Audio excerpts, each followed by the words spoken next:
Narito pong muli si Nurse Dodong at nagsasabing magandang araw po sa inyong lahat. May nagtanong po na isang viewer. Ang tanong ay, Nurse Dodong, totoo po bang maraming magandang benepisyo sa katawan ng tao ang pagfa-fasting?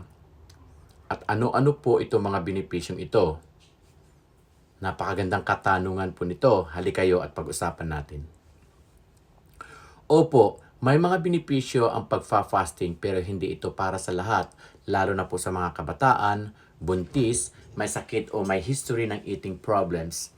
Kaya mahalagang tama lamang ang paraan at dapat ay may gabay. Ano ba ang fasting?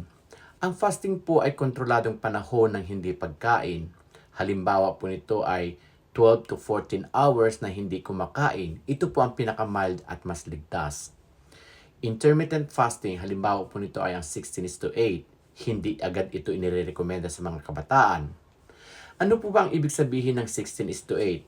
16 oras na fasting, 8 oras na eating window. Ibig sabihin po, sa loob ng 16 na oras walang pagkain. At sa loob ng 8 oras, doon lang kakain ng mga pagkain sa araw. Halimbawa po ng 16:8 ay 8 p.m. ang huling kain, 8 p.m. to 12 noon, fasting. Yan po ang 16 hours. 12 noon hanggang 8 p.m. pwedeng kumain. Yan po ang 8 oras. Sa fasting hours, pwede po kayong uminom ng tubig. Black coffee pero walang asukal o cream. Ito po ay para sa mga adults. Plain tea, wala pong asukal. Mga posibleng benepisyo ng fasting ayon sa pag-aaral, una rito ay ang pinapahinga ang digestive system natin. Nabibigyan to ng oras ang tiyan at bituka na makabawi. Maaaring makatulong po sa bloating at indigestion. Pangalawa naman po ay mas epektibong paggamit ng energy kapag walang pagkain. Gumagamit ang katawan ng stored fat bilang energy. Hindi ito shortcut sa pagpapapayat. Pangatlo, cell repair. Nililinis ng katawan ang sirang cells at tumutulong sa pangkalahatang kalusugan. Pang-apat, metabolic health. Maaaring makatulong sa blood sugar at insulin sensitivity. Ito po ay mas aplikable sa adults. Panglima po ay mental clarity. Ito po ay sa ilang tao.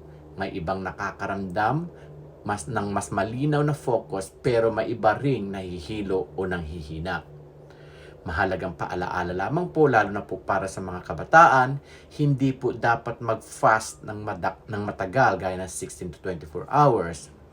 Huwag po itong gawing araw-araw. Gamitin bilang paraan para hindi kumain o i-combine sa matinding exercise.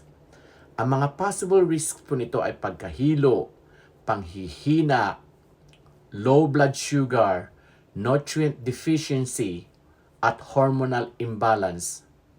Mas ligtas na alternatibo para sa mga kabataan ay regular meals, mas maraming gulay at prutas, iwas po sa sobrang matatamis at junk food, 7 to 9 oras na tulog, at laging uminom ng tubig. Ang bottom line, may benepisyo ang fasting, pero hindi ito one size fits all po at hindi dapat pilitin, lalo na po sa mga bata o teenager. Tandaan po, ang pagfa-fasting ay may posibleng apekto sa gout. Ito po ang maliwanag na paliwanag. Bakit pwedeng hindi makatulong ang fasting sa gout? Dahil tumaas ang uric acid kapag nagfa-fast ka. Mas mabilis masira ang mga protina sa katawan na pwedeng magpataas ng uric acid. Ito po yung mismong sanhi ng gout. Kakaroon ng dehydration. Kung kulang ang tubig habang nagfa-fast, mas nahihirapan ang kidneys na ilabas ang uric acid. Pwedeng mag-trigger ng gout attack, lalo na ang mahahabang oras at bigla ang fasting.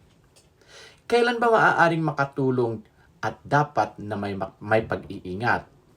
Kung ang fasting ay maayos at maikli, halimbawa time-restricted eating at sapat ang tubig, maaari po itong makatulong sa control ng timbang na indirectly nakabubuti sa gout. Pero hindi po ito pangunahing lunas sa gout ha. Sabi nila pwede ba ang TRE sa may gout? Ito po yung time restricted eating. Opo, pwede at sa ilang tao ay nakakatulong lalo na po kung may overweight, meron po kayong insulin resistance o prediabetes, gusto ng mas maayos na eating schedule, pero hindi ito lunas sa gout at pwedeng mag-trigger ng attack kung mali po ang paggawa. Ito po ang pinakamainam na TRE para sa may mga gout. Mas ligtas na opsyon. 12:12, halimbawa po ay 7 a.m. to 7 p.m. O kaya 14:10, halimbawa ay 8 a.m. to 6 p.m.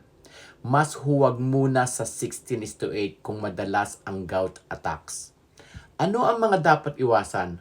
Mahabang fasting, gaya ng 18 to 24 hours, crash dieting, keto plus fasting. Ito po kasi ay mataas sa purines at risk sa uric acid spike.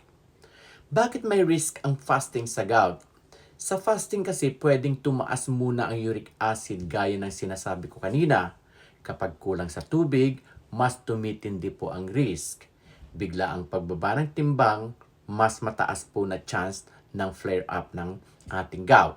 Kaya dapat uminom po ng maraming tubig, limitahan ang high purine foods, gaya ng mga laman loob, ilang seafoods, at mga sobrang pulang karne.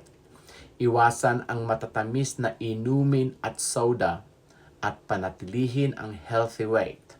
Low-fat dairy at gulay ay mas okay.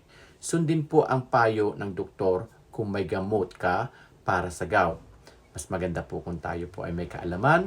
Kung may gusto po kayong pag-usapan, comment, like, follow, subscribe lang po at share po natin ito. At tangkilikin po natin ang aking YouTube channel at TikTok account, Nurse Dodong.